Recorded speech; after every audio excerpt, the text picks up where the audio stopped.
अजा एकादशी की सुबह नींद खुलने पर संकल्प करें कि आज के दिन मैं श्री हरि को संतुष्ट करने व अपनी समस्त विघ्न बाधाओं और पापों का शमन करने के लिए यह व्रत धारण करूंगा।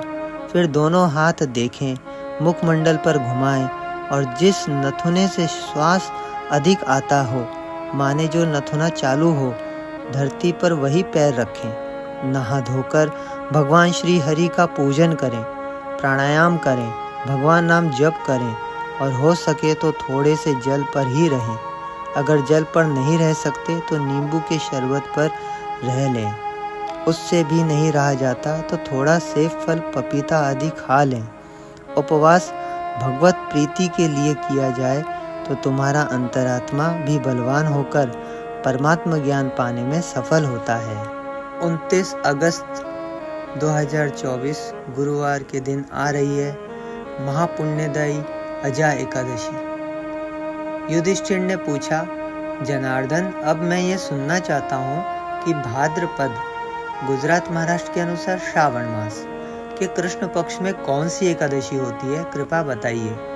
भगवान श्री कृष्ण बोले, राजन, एक चित होकर सुनो। भाद्रपद मास के कृष्ण पक्ष की एकादशी का नाम अजा है। वह सब पापों का नाश करने वाली बताई गई है। भगवान ऋषिकेश का पूजन करके जो इसका व्रत करता है उसके सारे पाप नष्ट हो जाते हैं।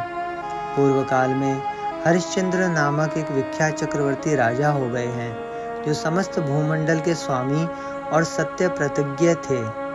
एक समय किसी कर्म का फल भोग प्राप्त होने पर उन्हें राज्य से भ्रष्ट होना पड़ा।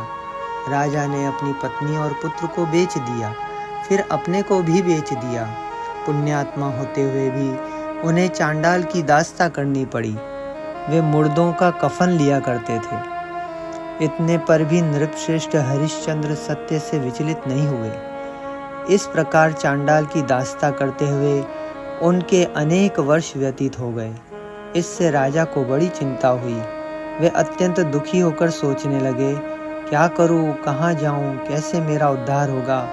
इस प्रकार चिंता करते करते वे शोक के समुद्र में डूब गए। राजा को शोकातुर जानकर महर्षि गौतम उनके पास आए।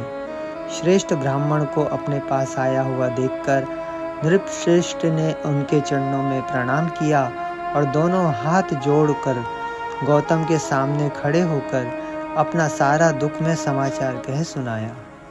राजा की बात सुनकर गौतम ऋषि ने कहा, राजन, भादों के कृष्ण पक्ष में अत्यंत कल्याणमयी अजा नाम की एकादशी आ रही है जो पुण्य प्रदान करने वाली है। इसका व्रत करो, इससे पाप का अंत होगा। तुम्हारे भाग्य से आज के 7वें दिन एकादशी है। उस दिन उपवास करके रात में जागरण करना। ऐसा कहकर महर्षि गौतम अंतर्धान हो गए। मुनि की बात सुनकर राजा हरिश्चंद्र ने उस उत्तम व्रत का अनुष्ठान किया। उस व्रत के प्रभाव से राजा सारे दुखों से पार हो गए। उन्हें पत्नी पुनः प्राप्त हुई और पुत्र का जीवन मिल गया। आकाश में दुंदुभियां बज उठी, देवलोक से फूलों की वर्षा होने लगी। एकादशी के प्रभाव से राजा ने निष्कंटक राज्य प्राप्त किया और अंत में वे पुरजन तथा परिजनों के साथ स्वर्ग लोक को प्राप्त हो गए।